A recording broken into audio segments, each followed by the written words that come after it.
So I'm here at the Tern stand with Josh. Hello Josh, how you doing? Thank you for joining. It's not very often that you're on camera these days. You're so busy, very hard to get hold of. Yep. And we can give you all a really good tour around Tern and learn a little bit more about you, why we're here, what's happening in the market, and what's happening with Tern's innovation. So where should we start? So can you tell us a little bit about you and how Tern came about? My name's Josh. I am the team captain of Tern, which means I help steer the ship, and I'm responsible for helping the entire team succeed. And when they succeed, I succeed, and the company succeeds. And the dealers succeed. Of course. And so yeah, it's a great ship that you're steering, and and I mean, what an achievement! I mean, Tern is the market leader in long-tail cargo. I mean, that's massive. I mean, it's probably the fastest growing sector in the bike industry. Would that be fair to say? Could be. I mean, Yeah. especially for premium e-bikes. Yeah. I think likely. Yeah. Yeah. And so, what does Eurobike mean to you? And this is your For Tern, 2011, so 13, 13. Wow. 14. Yeah, that's cool. And this setup is awesome. And we were just talking before we started the interview, but this is sustainability right here. Like, this setup is one of the coolest stands, I think, at Eurobike. But you've had these containers since 2011. The idea behind the containers was really, one of the things that would bum me out is at the end of a show, you would see all this trash. And so from the beginning, it was actually one of our team members' idea. It was like, what if we used like something really sturdy that we could reuse year after year? Yeah. Should we go and have a little look around and show us some cool stuff? Sure. Cool. I mean, we get people coming into our stores and they are like, yeah, I'm interested in GSD. Obviously you know that we have a selection of different brands that do Longtail, but people are coming in asking for GSD. That is because it is the first mover flock leader with the best accessories. And I think that's a big point. And I heard that you guys have more people in your team working on accessory than you do on bikes. Is that actually true? Depending on how you count it, it could be true. Yeah, because the accessories are absolutely next level. Right now we're going to focus on GSD, what's new, and is there a GSD up for an award today as well, I heard? Yes, up for a Eurobike award. That's a pretty big... Yeah, we don't know big fee. what kind of award. Okay. There's like the small regular Eurobike award, but then there's the gold award.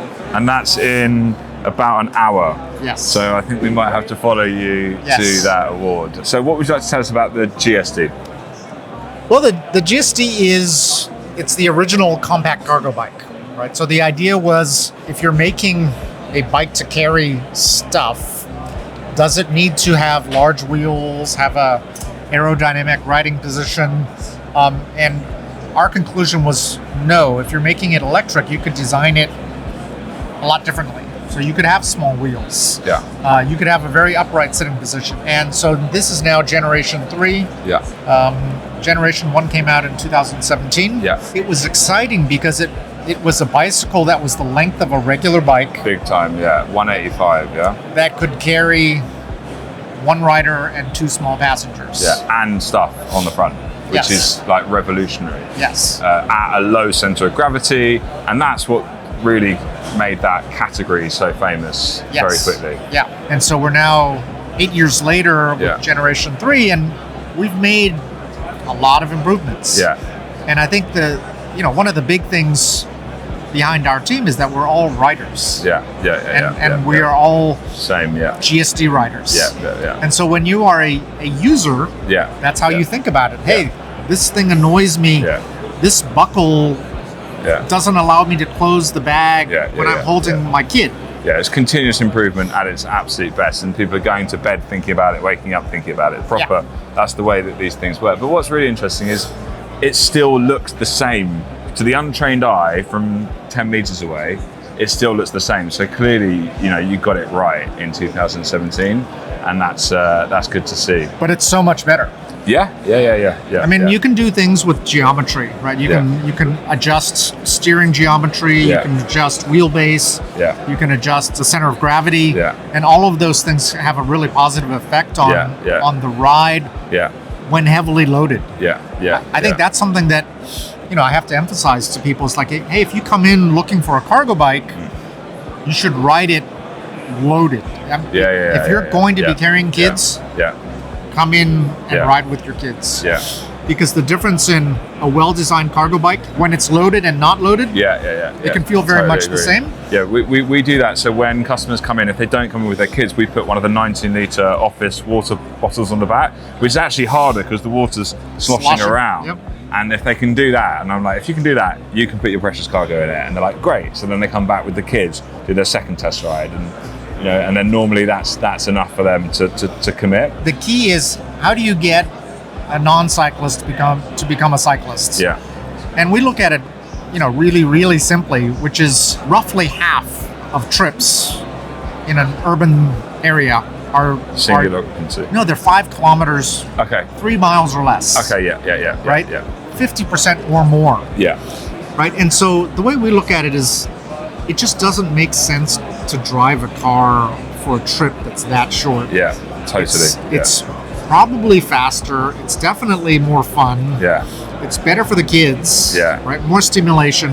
Yeah. To more do cost efficient. More cost efficient. Yeah. To say nothing of cost. Yeah. To say nothing of sustainability. For the planet. Yeah. But all of these things are positive. Yeah. So let's just start there with if it's 3 miles or less, which is half of your trips. Yeah. Do it on a bike, not in a car. Who are the people making those trips? Yeah. School drop off. Yeah. Soccer practice. Yeah. So that's something that I did, which was, my son's soccer practice, roughly, let's say 4 miles away. We could take the car and be on the highway for 20 minutes, or we could be along the bike path for 20 minutes. Yeah. And it's about the same time. Yeah. And, one of the things I was very proud of was, all of the other kids arrived by car. Yeah. My son is arriving by bicycle. Yeah.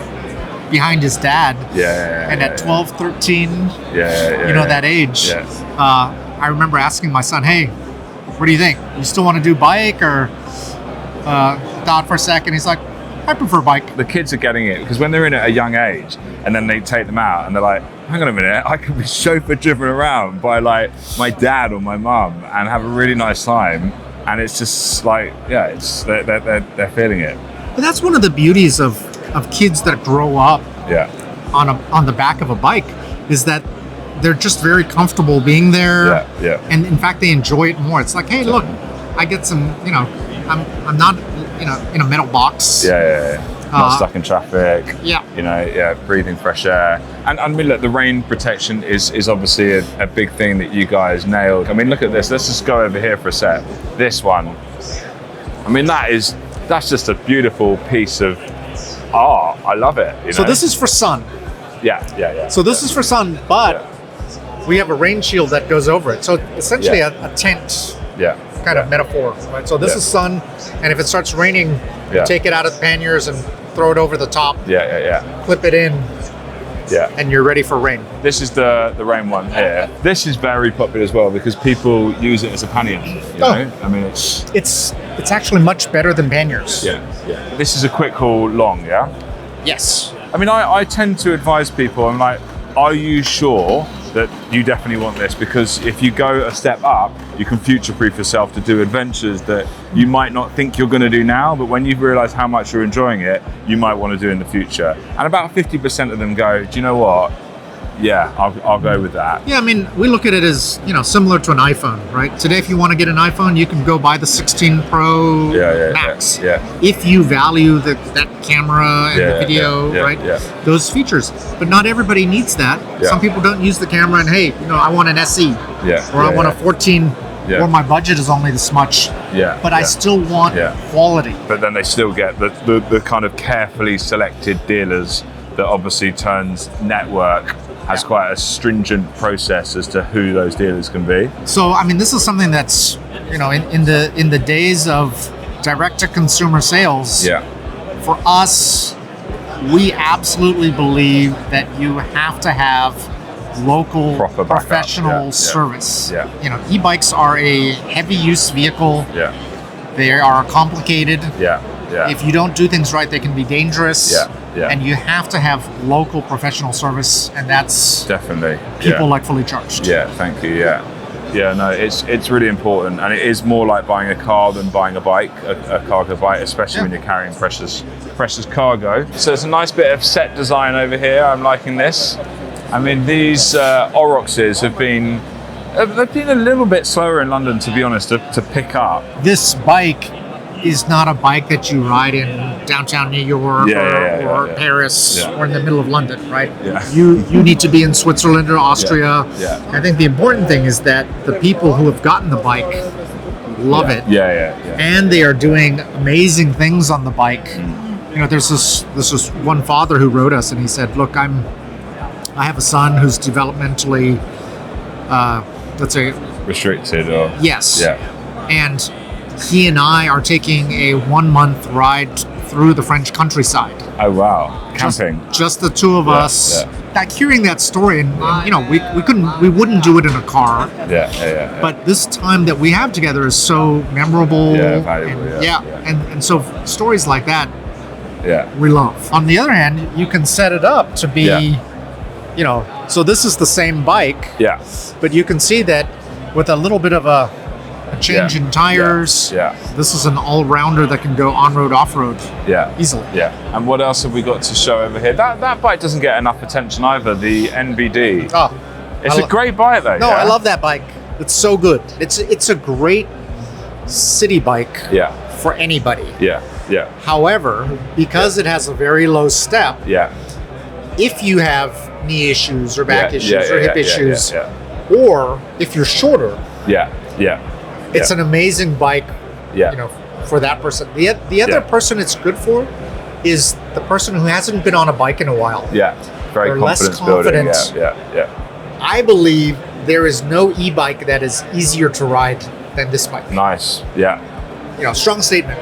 But I'm willing to bet and go, okay, show me a bike that's easier to ride. Yeah. Because I've had friends who, you know, they're 40, 50 years old. They haven't ridden in a while. They're a little bit petite. And I get them on this bike and they're like, oh my God, I've never felt a bike. I always had trouble because I couldn't find a bike that fit me. It's a confidence builder. This is so easy. Why is this so easy?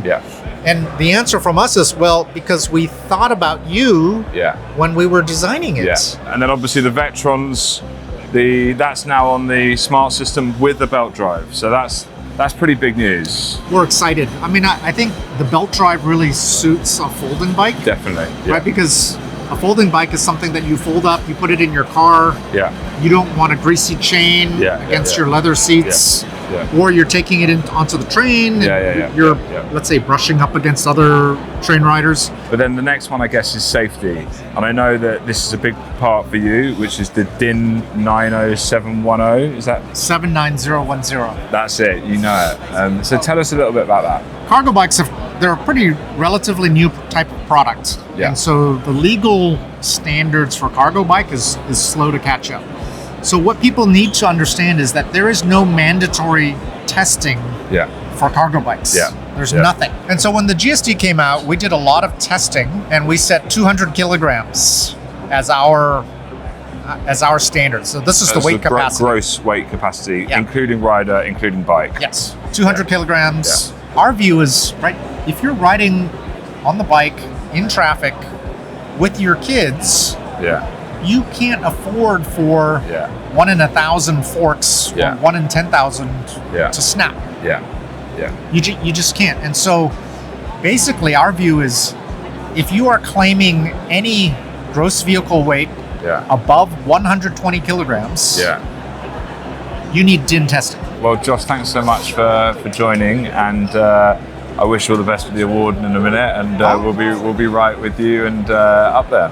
We're just about to find out if the Tern team have won the award or not. This is a big moment. Der folgende Award gilt ebenfalls